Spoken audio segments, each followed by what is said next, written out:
Good morning everyone. आज हम चर्चा करेंगे उत्पादक के सामने के बारे में। उत्पादक मतलब जो किसी वस्तु का उत्पादन करता है। हमने पढ़ा था पहले उपभोक्ता। उपभोक्ता क्या होता है? जो किसी वस्तु का उपभोग करता है। ठीक है, तो इसी तरह उत्पादक होता है जो उस वस्तु को की सप्लाई करता है या उस वस्तु को बनाता है, तो वो उत्पादक हो गया। अब उत्पादक अपने जो सामने इक्विलिब्रियम जो है वो करने का प्रयास करता है। उसका सामने कैसे होता है? दो चीजों से निर्धारित होता है। वो क्या बोलता है कि भाई उत्पादक सोचेगा कि मेरा उद्देश्य उसका होता है कि अधिकतम मैं उत्पादन करूं, और दूसरा उद्देश्य कि न्यूनतम लागत लगे, यानी कम से कम लागत में मेरा अधिकतम उत्पादन हो, ये सोचता है उत्पादक। अब अर्थशास्त्र में इस चीज को हम कैसे बता सकते हैं? इसको हम दो चीजों की सहायता से बता सकते हैं कि वो उसका अधिकतम उत्पादन हो और न्यूनतम लागत आए। उसके लिए हमें दो चीजें समझनी होगी। एक तो आइसोक्वांट यानी सम उत्पाद वक्र। आइसो इज सम, क्वांट इज उत्पाद वक्र। इसका मतलब समान उत्पादन वक्र। ठीक है, तो एक तो ये कॉन्सेप्ट आपको समझना रहेगा उत्पादक के सामने के लिए। और दूसरा है आइसो कॉस्ट लाइन यानी सम लागत रेखा। तो सबसे पहले अब हम इसको आइसो क्वांट के बारे में अगर समझें तो ये क्या होता है? इसमें आइसो क्वांट सम लागत वक्र होता है। जो ये आपने इधर एक तरफ लेबर लिया और इधर कैपिटल, यानी मान के चलते हैं सुविधा के लिए कि उत्पादक के पास दो साधन है, एक श्रम है और एक पूंजी है। तो जो आइसो क्वांट है या सम उत्पाद वक्र है वो क्या बताता है? दो साधनों के विभिन्न संयोगों को बताता है जिससे कि उत्पादक को समान उत्पादन प्राप्त होता है। इसी तरह का जो तटस्थ वक्र या उदासीनता वक्र हमने पढ़ा था, उसमें उपभोक्ता के बारे में पढ़ा था।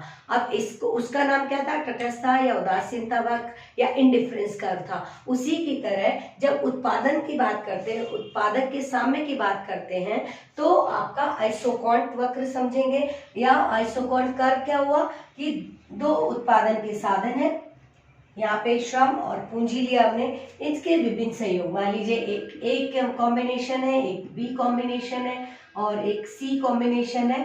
इस तरह से उत्पादक अपना उत्पादन करता है और ये इसको बोलेंगे आइसो क्वांट। ये जो उत्पादन की मात्रा निकल के आई, मान लीजिए 100 यूनिट्स है, ठीक है, यानी 100 इकाई उसने कोई वस्तु उत्पादन करी उत्पादक ने दो साधनों के संयोग से, जो कि एक तो श्रम है एक पूंजी मान के चले, क्योंकि सुविधा के लिए हम मानते हैं कि उसके पास दो साधन है, उनका ही वो प्रयोग करके और अपना उत्पादन कर रहा है। तो जो 100 यूनिट्स उसने उत्पादन करी वो एक कॉम्बिनेशन तो ये हो सकता है ए, जिसमें इतना तो इसने श्रम यूज किया और इतना कैपिटल यूज की है इसने, यानी इतनी पूंजी, इतनी श्रम और इतनी पूंजी लगा के उसने 100 यूनिट्स या 100 इकाई उत्पादन किया। अब मान लीजिए इसके पास अगर वो श्रम को ज्यादा यूज करना चाहता है, उसके पास ज्यादा श्रम है, तो वो क्या करेगा? वो इस वाले को श्रम को बढ़ा देगा, L2 पे ले जाएगा। अब क्या करना? L2 तो बढ़ गया, यानी L2 तक उसका श्रम आ गया, श्रम की मात्रा उसने बढ़ा दी, तो उसको क्या कर अब हो जाएगा? वो कैपिटल की मात्रा उसकी कम हो जाएगी, या पूंजी जो अब काम मिलेगा उसको कम लगाना पड़ेगा, क्योंकि एक साधन जो था वो उसने बढ़ा दिया है तो दूसरा उसको कम लगाना पड़ेगा। ठीक है, अब मान लीजिए वो और चाहता कि नहीं मेरे पास बहुत ज्यादा श्रम है, तो मैं तो यही वाली श्रम को ही और बढ़ाना चाहता हूँ, तो ये और बढ़ा सकता है। ये सी पॉइंट पे अगर कर देखें अपन, तो इसमें श्रम और बढ़ गया और पूंजी और कम हो गई। तो ये जो ए बी सी ये कॉम्बिनेशन है, ये क्या है? ये समुत्पाद वक्र इनकी सहायता से बनता है और इसमें जो है समान उत्पादन होता है। विशेष बात क्या है कि कोई सा भी कॉम्बिनेशन ले लो, चाहे ए ले लो, चाहे बी ले लो, चाहे सी ले लो, किसी भी अगर पॉइंट को हम लेंगे तो उसमें उत्पादन क्या होगा? वो समान होगा। इसीलिए इसका नाम क्या है? आइसो क्वांट होते हैं। ये सम उत्पाद वक्र है, यानी समान उत्पादन होगा। तो परिभाषा जो हमने समझी थी वो क्या थी? ये कि दो साधनों के विभिन्न संयोगों को बताने वाला वक्र जिस पर उत्पादक को समान उत्पादन प्राप्त होता है। ये तो हुआ सम उत्पाद वक्र के बारे में।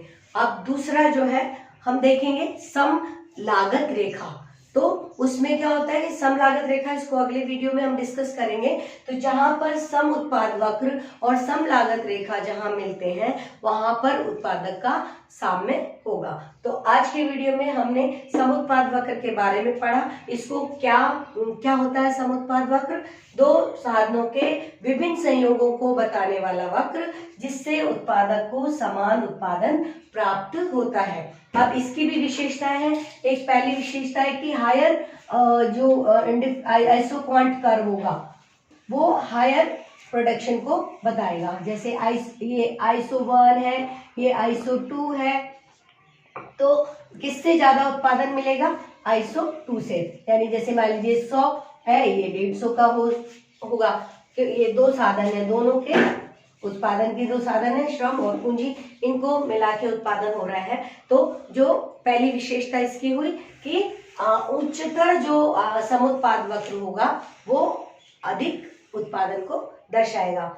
जैसा कि अपन ने तटस्थ वक्र में पढ़ा था कि higher indifference curve shows higher satisfaction level, पर वहां पे हम सेटिस्फैक्शन को माप नहीं सकते थे।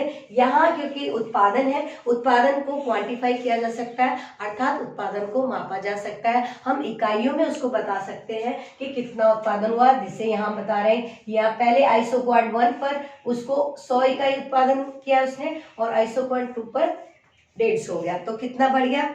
50 बढ़ गया। ठीक है, तो पहली विशेषता तो हुई इसकी कि जो समुत्पाद वक्र है, ऊपर वाला जो समुत्पाद वक्र है वो अधिक उत्पादन को बताएगा। दूसरी विशेषता क्या हुई? ये आपस में एक दूसरे को नहीं काटते। जैसे मान लीजिए ये आइसोक्वांट 1 है और ये आइसोक्वांट 2 है। ठीक है, तो इस तरह से इनका शेप नहीं होगा। इसको हम तटस्थ वक्रों में भी इस को समझ चुके हैं, क्योंकि ये अगर ऐसा होता है तो ये जो पॉइंट आएगा वो क्या बताएगा कि इस बिंदु पर दोनों का समान उत्पादन होता है, जबकि ऐसा वास्तव में नहीं होता है। तो ये वाली विशेषता भी इसको ध्यान देने की बात है आपको इसमें। और तीसरी विशेषता होती है कि जो ये कॉन्वेक्स टू द ओरिजिन रहेंगे। ये इस तरह से ये आइसोक्वांट होते हैं, समुत्पाद वक्र होते हैं, ये मूल बिंदु की ओर ऊर्ध्वाधर होते हैं, कॉन्वेक्स टू द ओरिजिन होंगे। ये इसका ओरिजिन है ओ बिंदु, और इस तरह से ये उत्तल होंगे। तो ये आपको मुख्य रूप से समझना है सम उत्पाद वक्र के बारे में। और इसके अलावा अब जो हम करेंगे उसमें देखेंगे कि marginal rate of technical substitution, तो ये इसको अलग से डिस्कस करेंगे। अभी आपके लिए यही पर्याप्त होगा। आज हमने जो समझा है उसको समराइज में कर देती हूँ। एक तो उत्पादक क्या होता है, फिर उत्पादक के उद्देश्य क्या होता है, वो अधिकतम उत्पादन चाहता है, न्यूनतम लागत करना चाहता है, और जहां पे वो बिंदु होगा वहां उसका साम्य होगा। अब इस साम्य बिंदु को समझने के लिए हमें दो चीजें समझनी होती है। एक तो सम लागत वक्र या आइसोक्वांट, और दूसरा होता है सम लागत रेखा। तो आज हमने जो समझा है वो आइसोक्वांट सम लागत वक्र के बारे में समझा है। इसमें बताया कि जो क्या होता है आइसोक्वांट या सम लागत वक्र, यानी सम उत्पाद वक्र या आइसोक्वांट क्या होता है? जिस समान उत्पादन, जैसे इसके नाम से लग रहा है, तो इसके किसी भी बिंदु पर हम उत्पादन करेंगे तो वो समान उत्पादन आएगा। तो ये क्या बताता है? दो साधन जैसे उत्पादक ने लगाए, श्रम और पूंजी, इनके विभिन्न संयोगों को बताएगा। ये ABC क्या है? इसके विभिन्न संयोग है, इनको बताने वाला वक्र है जिससे कि उसको समान उत्पादन प्राप्त होता है। यहाँ हम चित्र में देख रहे हैं कि इसको 100 इकाई उत्पादन प्राप्त होता है। तो ये तो हुई इसकी सम उत्पाद वक्र की परिभाषा। और जो है इसकी विशेषता है, पहली विशेषता है कि अधिक ऊंचा जो सम उत्पाद वक्र है वो अधिक उत्पादन को बताता है। दूसरा कि ये आपस में एक दूसरे को नहीं काटते हैं। और तीसरा जो आइसोक्वांट होगा वो मूल बिंदु की ओर उन्नतोदर होगा या कॉन्वेक्स टू द ओरिजिन होगा। आशा है जानकारी आपके लिए उपयोगी सिद्ध होगी। धन्यवाद।